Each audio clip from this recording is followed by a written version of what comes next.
Hello বাচ্চারা, আজ আমরা শিখব প্রাণীর নাম। চলো তাহলে শুরু করি। এটা কি প্রাণী বলো তো? তুমি কি চিনতে পারছো? এটা হলো লায়ন। লায়ন মানে সিংহ, বনের রাজা সিংহ। এটা কি প্রাণী বলো তো? তুমি কি চিনতে পারছো? এটা হলো টাইগার। টাইগার মানে বাঘ। বাঘ খুব দ্রুত দৌড়াতে পারে। এইটা কি প্রাণী বলো তো? তুমি কি চিনতে পারছো? এটা হলো মাংকি। মাংকি মানে বানর। বানর গাছের উপরে ঝুলতে ভালোবাসে। এটা কি প্রাণী বলো তো? তুমি কি চিনতে পারছো? এটা হলো হর্স। হর্স মানে ঘোড়া। ঘোড়া দ্রুত দৌড়াতে পারে।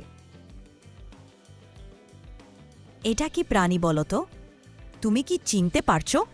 এটা হলো র‍্যাবিট। র‍্যাবিট মানে খরগোশ। খরগোশ গাজর খেতে পছন্দ করে। বাহ, দারুণ! আর সাবস্ক্রাইব করতে ভুলো না। বাই বাই বাচ্চারা।